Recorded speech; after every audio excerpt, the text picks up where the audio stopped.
Tonight, a Category 4 hurricane was supposed to be the loudest damn thing in the swamp, but a blinding flash of neon blue light sliced straight through the roof of Billy Ray's Airstream trailer and proudly stole the title. Billy didn't drop his lukewarm can of Busch Light. He just sighed, wiped a greasy mix of sweat and bug spray off his forehead, and dead stared at the smoking hole in his ceiling. "Son of a bitch," he muttered. "The HOA is getting real strict about yard clutter." A low hum vibrated the floorboard so hard it rattled the plaque on his teeth. Then 3 hulking figures materialized right in the middle of his living room, decked out in sleek chromatic armor and gripping plasma weapons. They looked like props straight out of a Hollywood Sci-Fi blockbuster, imposing and clinically cold, clashing hard with the singing big-mouth Billy Bass mounted on the wall. The lead alien raised a glowing gauntlet, looking like he was about to announce the annexation of this primitive sector. Billy just took a slow, deliberate sip of his beer, kicked aside a half-eaten bag of Cheetos, and casually grabbed the rusty crowbar leaning against his recliner. "Listen here, you sparkly sumbitches," Billy drawled, swamp mud dripping from his work boots. "You're tracking mud onto my rug, and you just made me miss the Daytona 500 qualifiers. I'm giving y'all 3 seconds to get off my property, or I'm gonna introduce you to Princess." Right on cue, from the muddy water beneath the porch, a 12-foot Florida gator let out a low prehistoric hiss. The Imperial Shock Trooper commander completely dismissed the threat from this primitive carbon-based life form. His glowing gauntlet hummed as it charged a paralytic blast, ready to subjugate the savage lower species with a single press. Billy didn't bother counting. He pivoted, lunged, and swung the rusty crowbar down with the raw, stinking fury of the swamp. Crack! The sharp impact drowned out the hurricane. That flawless, ceramic-grade gauntlet shattered right at the wrist. Pale blue plasma coolant sprayed directly into the commander's face, instantly corroding the armor joints in a cloud of acrid white smoke.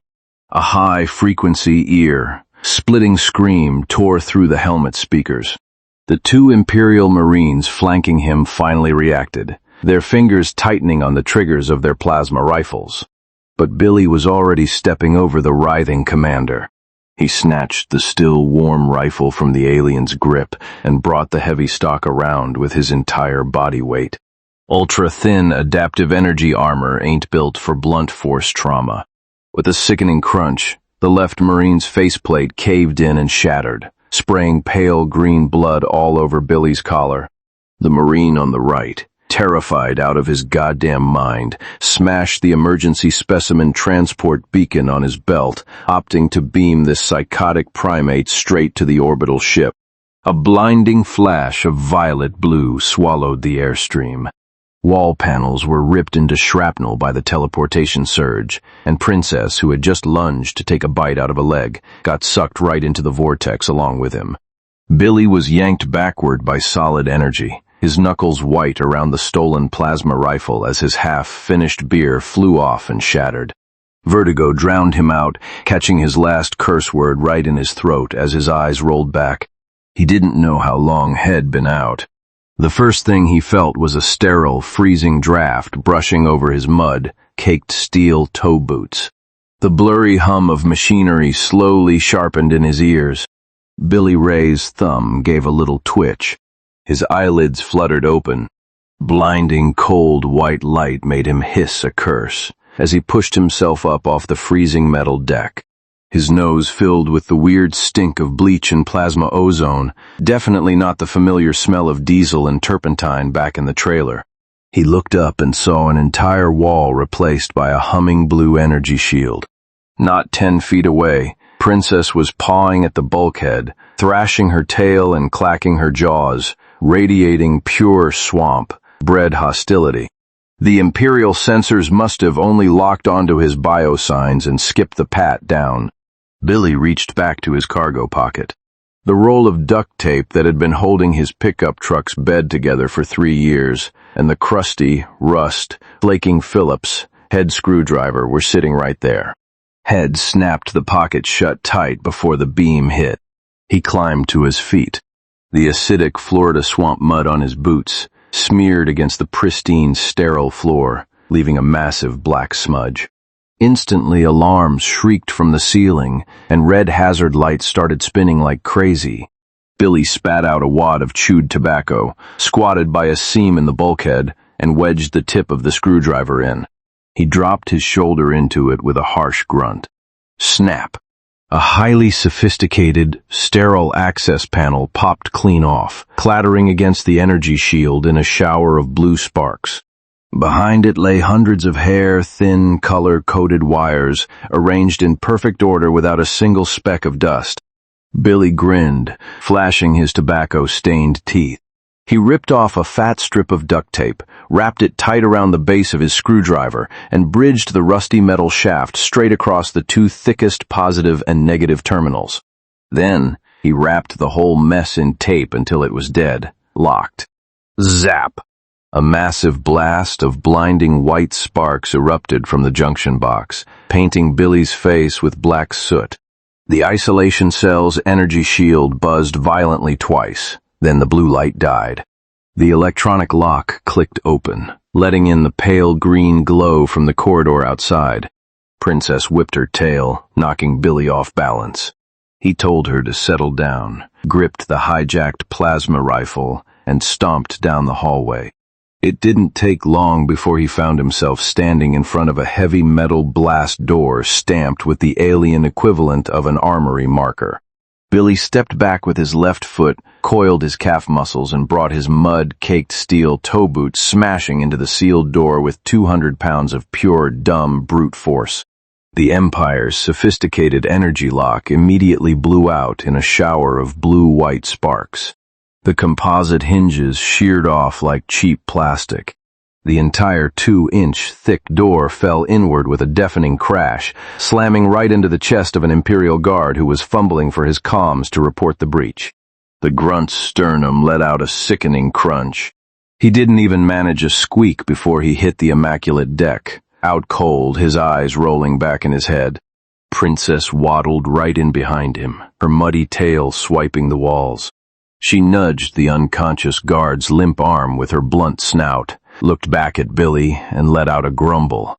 She'd been cooped up in that cell and hadn't gotten to bite anything yet. Billy ignored her. His boots stamped a crooked trail of thick black muck across the pristine off-white deck plating as he stepped over to the knocked out sentry. His rough thumb brushed the grip of a high-yield stun baton hanging from the guard's belt. He flicked the clasp open, yanked the baton free, and shoved it into the back of his jeans. Hefting the weight, he spat. Not bad. Beats the jumper cables in my truck. He hoisted the plasma rifle, head swiped earlier, spotting a coolant tube on the side wired to a safety interlock. He whipped out his rusty screwdriver, pried the retaining clip loose, gripped the tube, and yanked with all his might. The gleaming titanium coolant line snapped completely off and clattered across the floor. The rifle's safety bypassed instantly. The plasma chamber hummed with a deep, menacing vibration. The limiter was totally removed. Billy slung the rifle over his shoulder, whistled for Princess to follow, and wrenched open the blast door leading to the main corridor. He barely poked his head out when he heard it coming from the dark hallway ahead, the heavy synchronized thud of armored boots accompanied by the low whine of energy weapons spooling up. Every footstep on the deck plates sounded like muffled thunder. He hugged the wall, gripping his rigged plasma rifle. A massive clump of black swamp mud sloughed off his boot. Gunk head tracked in from outside, packed with highly acidic Florida humus and sticky as asphalt. 3 Imperial Marines were already blocking the choke point. The point man, a heavy trooper, crouched behind a waist, high-energy shield, his glowing tactical visor locked dead onto Billy. A synthesized voice made the air vibrate. Lower carbon, based organism. Drop your weapons and submit to Imperial pacification. Billy didn't blink. He reached down, scooped up 2 massive globs of mud from his boots, and pitched them with a pitcher's perfect wind-up. Splat! The black sludge slapped perfectly across the entire row of thermal exhaust vents on the heavy trooper's helmet, clogging every single microscopic gap. The heavy's trigger finger froze. A high-pitched overload screech shrieked from inside his suit. The acidic swamp water seeped through the seams, instantly eating through the delicate insulation. The cold gray armor flashed cherry red from the inside out, spewing black smoke and molten slag from the joints. In under 3 seconds, the core circuitry suffered a catastrophic meltdown. The trooper hit the deck like a felled tree without making a sound, his shell hot enough to fry an egg on. The remaining 2 light Marines panicked. They screamed and jammed their triggers. Plasma bolts scorched the air past Billy's shoulder, punching through the bulkhead and raining sparks. Billy ducked low and charged. He brought the stun baton down hard on the first guy's power, link coupling. Blue lightning arced 2 feet high as the alien convulsed into a heap. Then, with brutal efficiency, Billy jammed the rusty screwdriver straight through the second guy's visor seal, ending the fight on the spot. Billy kicked the limp body aside and stepped over to the warped, melted heavy. He ripped a massive magnetic grenade launcher off its back mount. Hefting it in his hands, he let out a low whistle. Well, now ain't that a spicy meatball? He hoisted the cannon over his shoulder and marched deeper into the ship. Out of the corner of his eye near a shadowed bulkhead, he caught the faint hum of a translucent micro drone sneaking up behind him. He didn't even turn around. Princess, who had been gnawing on an armor joint, popped her ugly head up. She tilted it for half a second, lunged forward with a swamp, stinking snap, and clamped her jaws shut. The cloaked recon drone didn't even get to transmit a distress ping. It vanished whole into the gator's mouth. Blue energy flashed violently between her teeth, little sparks hissing against her gums. There was a loud crunch. She jerked her neck and swallowed the damn thing in one gulp. Then she sneezed, spraying highly acidic gastric juice all over a piece of Imperial armor, instantly pitting the smooth surface and shorting out the remaining wires in a puff of black smoke. Billy spat out some loose tobacco leaf, balanced the heavy magnetic launcher, and grunted, sneaking up behind a man. Same cheap trick as those foxes stealing alfalfa back at the ranch. Looming ahead was the main blast door to the engine room. 2 feet of silver-gray Imperial alloy gleamed coldly, wrapped in a blinding red energy shield. The central electronic lock was flashing a frantic warning, and the whole door vibrated with the ship's klaxons. Billy tucked the launcher tight into his shoulder pocket, painted the central lock node with his crosshairs, and squeezed the trigger. Boom! A cyan magnetic shell obliterated the energy shield and punched a warped, jagged hole straight through the alloy. The hinges sheared off in a spray of molten slag. The colossal blast door blew inward into the engine room with an ear-shattering crash, raining loose cables from the ceiling. Blue-white plasma exhaust roared out of the breach, making Billy squint through the fumes. He slung the spent launcher back over his shoulder, brought up his hot, wired plasma rifle, and kicked aside a piece of debris dangling from a ruined hinge. His steel toe boots crunched over the shattered metal as he strolled right in. Princess lazily trailed behind, her tail sweeping up alien scrap. The massive plasma reactor in the center of the room thrummed, rattling the floorboards. From behind the control console, an Imperial Inquisitor in a silver-gray uniform slowly stood up. The pale blue glowing tip of a neural link probe on his finger was leveled dead at Billy's forehead. The second that neural probe touched Billy's sweaty forehead, the Inquisitor flooded the link with a maximum-level psionic suppression signal. According to his tactical database, the fragile neural pathways of low-tech, primitive carbon-based life forms would collapse in under 3 seconds, making them spill every secret they had. 1 second. The probe's aura violently spiked from pale blue to blinding purple. The Inquisitor's optic irises dilated in sheer terror. What shot back through the link wasn't a pulse of cowardly fear. It was a skull-rattling bass line of heavy southern rock, mixed with the deafening roar of 10,000 V8 stock cars revving at once. Raw, chaotic, white, hot noise flooded his core processor like a busted dam. 2 seconds. Sparks blew out of the neural port on the back of the Inquisitor's neck, scorching his translucent outer tissue. He tried frantically to yank his finger back, but the overloaded link had completely fused the connection. The raging torrent of data shredded his sensory nerves into confetti. 3 seconds. The alien's rigid posture collapsed. He hit the cold alloy deck hard. Eerie blue blood seeped from his eye sockets, his mouth, and every port on his suit. His body twitched violently twice before going entirely limp. His central processor burned completely to ash. Billy frowned, peeling the melted remnant of the probe off his forehead. He spat out a mouthful of saliva mixed with blue alien blood. Piece of junk. I just got done swatting your little spy bug and you want to poke my brain? He cracked his knuckles against the rifle grip, carrying the heavy magnetic launcher in one hand and his modified plasma rifle in the other. He literally stepped right over the dead Inquisitor and headed deeper into engineering. The deep rumble of the main reactor carried through the floor. A ring of manifold pipes glowing with pale blue plasma was set into the reactor housing. Right next to it, hanging on a tool rack, a heavy-duty steel pipe wrench gleamed in the reactor light. Billy strolled over, crushing a stray piece of alloy under his boot. He raised his mud-stained right hand and wrapped his fingers around the cold handle of the wrench.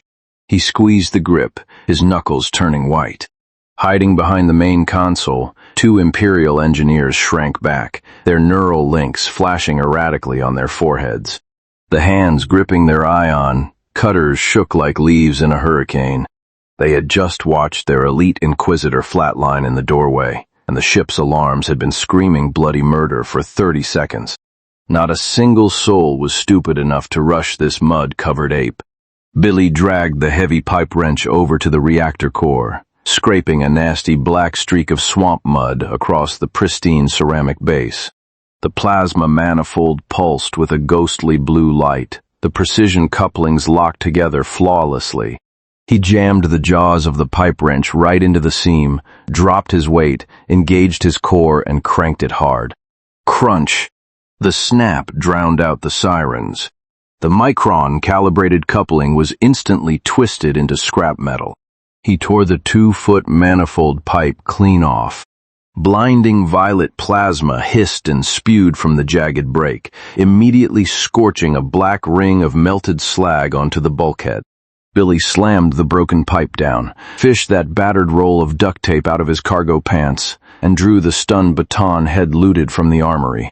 He aligned the jagged edge of the pipe right over the baton's energy emitter and went to town. He wrapped the duct tape 6 times, pressing the adhesive down tight with his thumb, then hit it with 3 more wraps for good measure. To hell with proper energy calibration. Florida engineering doesn't come with an instruction manual. He weighed his heavy new toy in his hand, spat out some alien dust stuck in his teeth with satisfaction, and brushed his finger over the baton's trigger. Just then, the red warning lights in the bay went into a frenzy. A heavy set of blast doors leading toward the bridge started grinding shut. The Imperial commander's icy voice cracked over the PA system. All personnel, fall back. Lock down thermal isolation gates.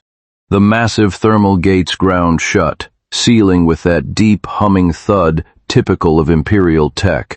Sparks of blue-white electricity showered as the metal gears locked into place.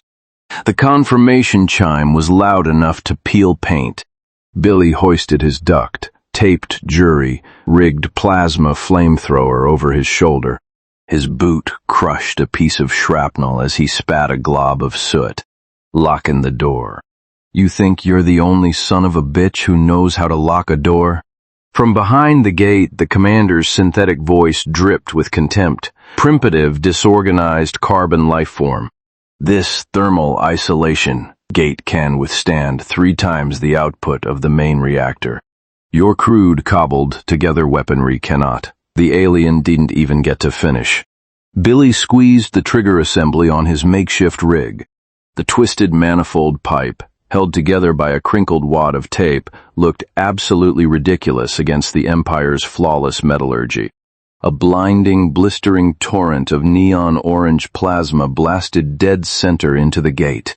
The pristine, matte, finished Imperial alloy instantly glowed red and began bubbling.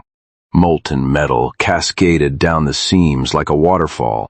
The superheated gate shrieked like a banshee, and thick black smoke carrying the stench of burning steel choked the corridor.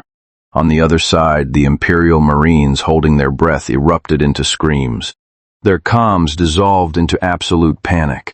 Billy marched forward 2 steps, driving the rear of the flamethrower deep into his shoulder pocket, keeping the heat directly on the melting hole. It took less than 10 seconds to burn a man-sized gap through 2 feet of reinforced armor. The entire softened frame gave way and crashed into the inner corridor, shaking the ship's hull. Billy rested the flamethrower on his shoulder, scratched his ash-covered curly hair, and stepped straight through the smoking molten breach. His boots crunched on the slag. He fixed his eyes on the empty corridor leading to the bridge, but just as he took his second step, the deck plate beneath him gave a subtle shudder.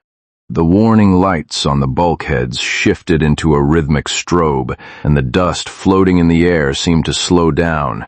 Suddenly the light switched to a blinding blue-white pulse.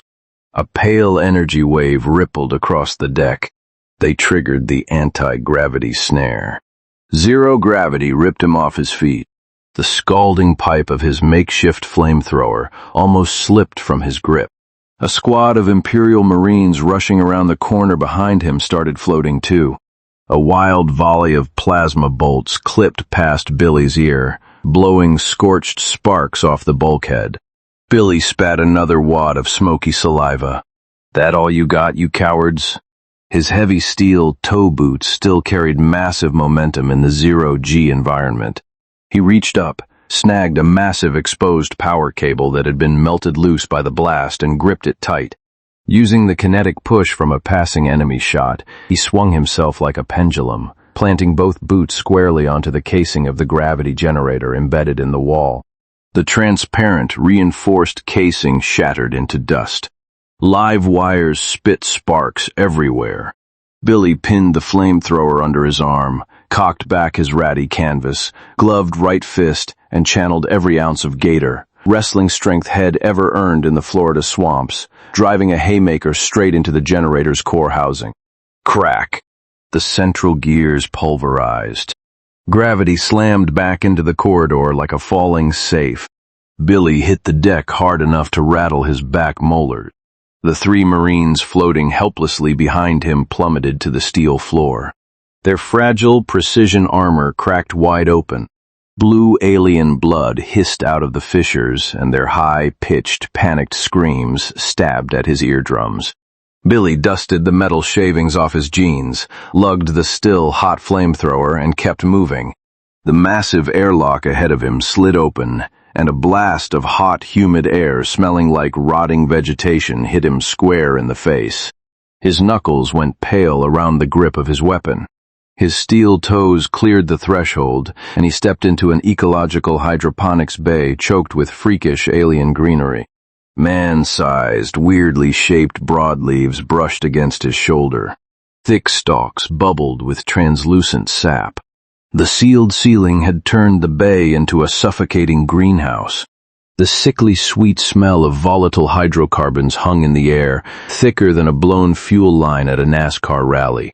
Billy sniffed once and instantly knew the score. One little spark in here would smoke out the whole damn room. From the corridor behind him came the scraping of armored boots. 3 infrared targeting lasers painted his back, the red dots burning into the nape of his neck.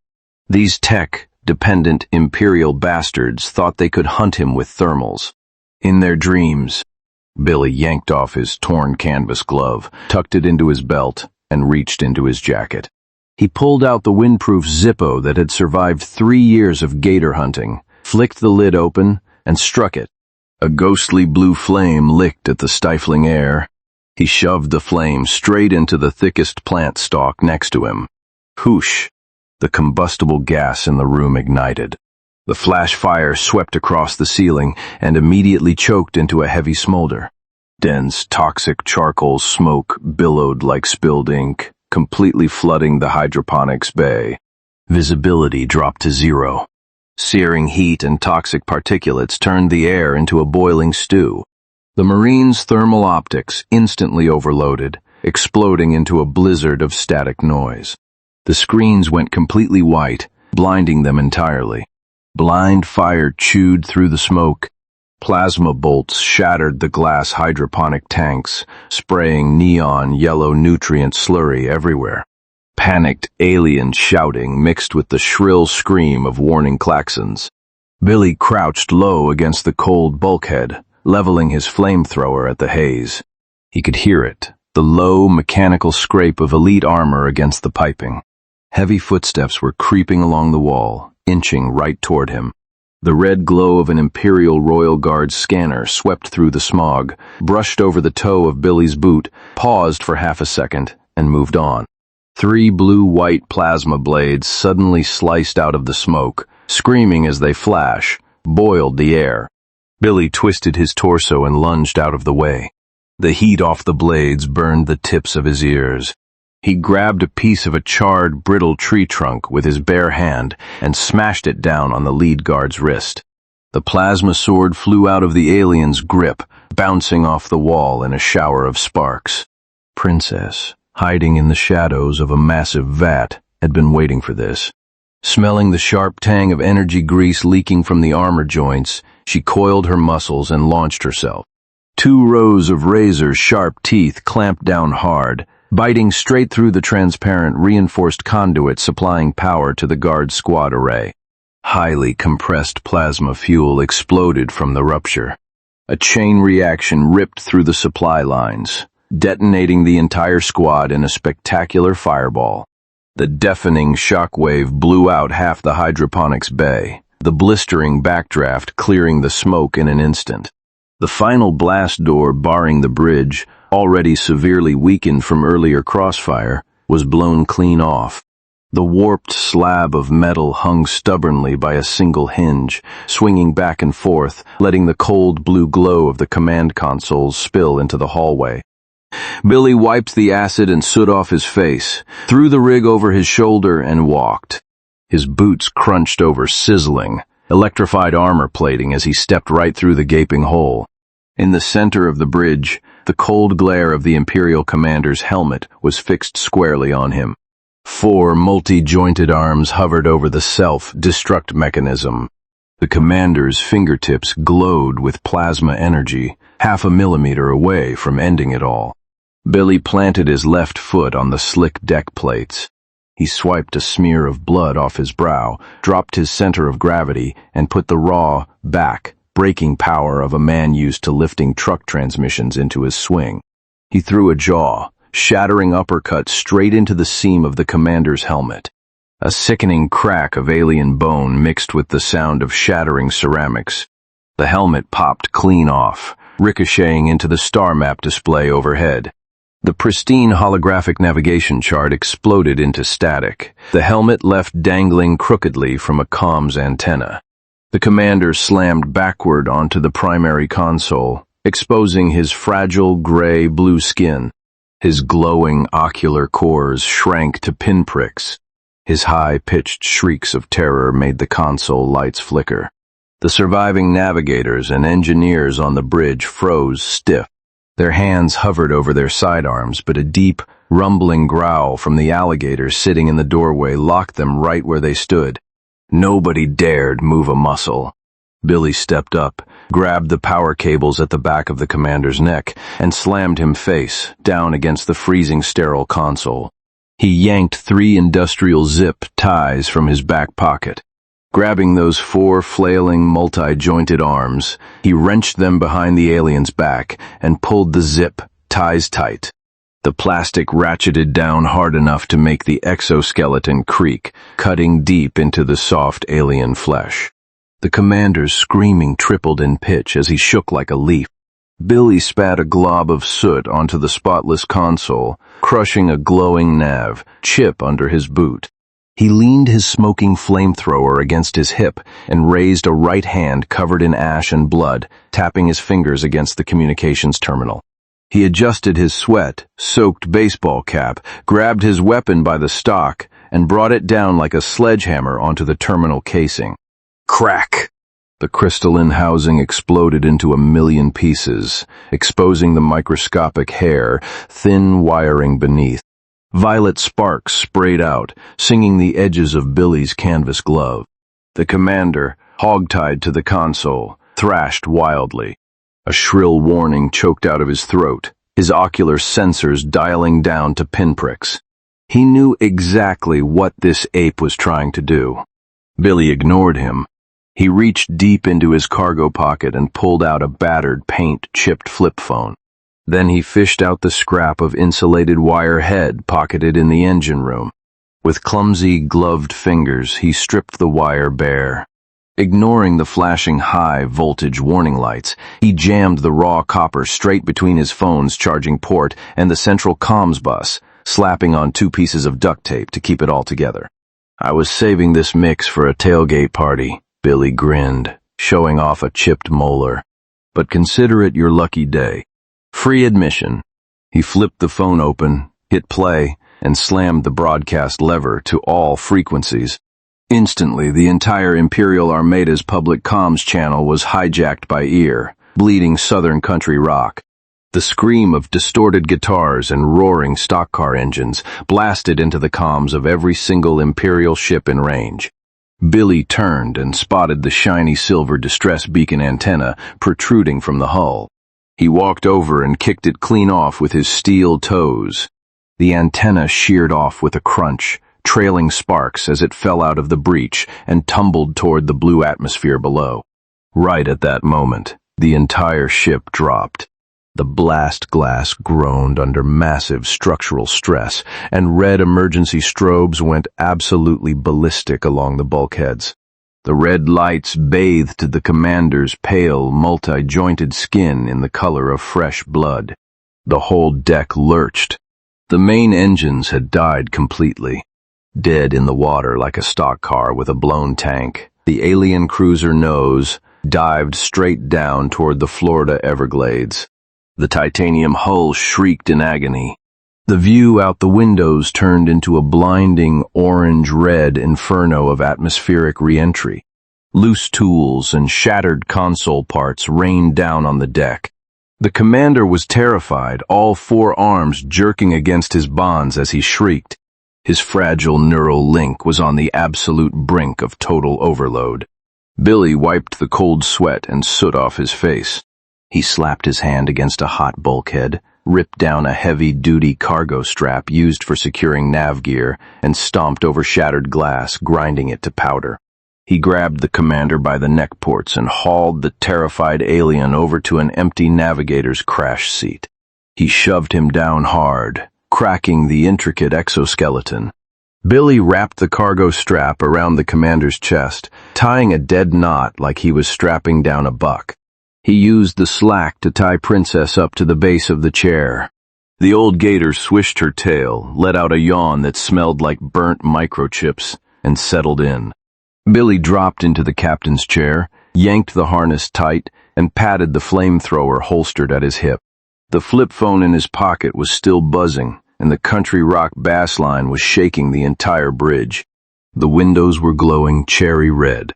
The humid, rotting stench of the swamp started bleeding in through the compromised hull.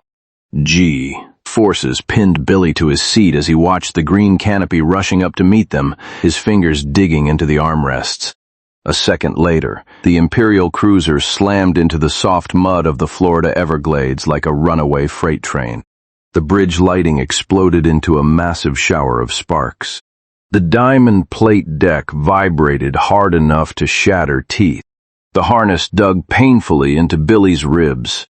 His nose filled with the choking smell of burning wire insulation and swamp muck. The shock wave faded. Billy spat out a mouthful of ash and rolled his shoulders to make sure nothing was broken. He glanced over at the commander. The alien was half unconscious, his arms limp as wet noodles, his translucent chest leaking sterile nutrient fluid all over the control board. Princess shook her big head and let out a happy rumble. Right before they hit the dirt, Shed snacked on 3 Imperial engineers hiding in a storage locker, and now she was just licking her claws. Billy unbuckled his harness, grabbed his hot wired flamethrower, and burned a melted circle into the warped blast glass. He lifted his steel toe boot and kicked the glass right out.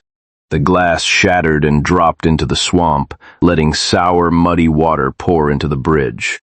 He grabbed the commander's zip ties and dragged the 7-foot alien officer right out the window.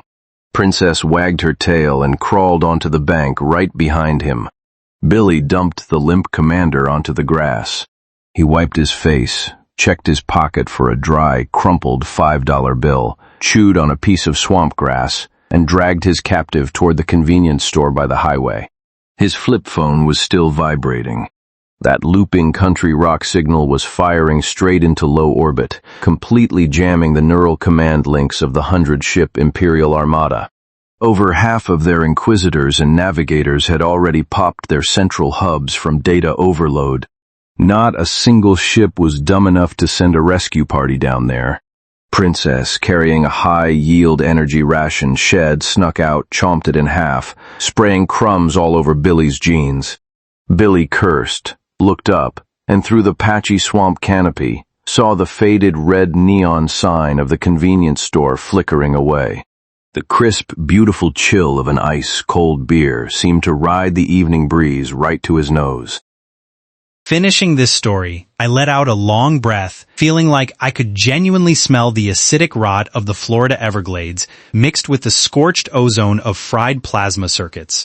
The core inspiration for this piece was incredibly simple. I just wanted to see what would happen when a sterile, high-tech alien empire straight out of a Hollywood blockbuster crashed headfirst into the chaotic, unapologetic energy of a true Florida man. In traditional sci-fi, humanity usually saves the day through reverse-engineered hyper-tech or some sudden galactic awakening. But in Billy Ray's world, the ultimate weapons of planetary defense are duct tape, a rusty Phillips-head screwdriver, a heavy-duty pipe wrench, and a 12-foot gator named Princess with a serious attitude problem.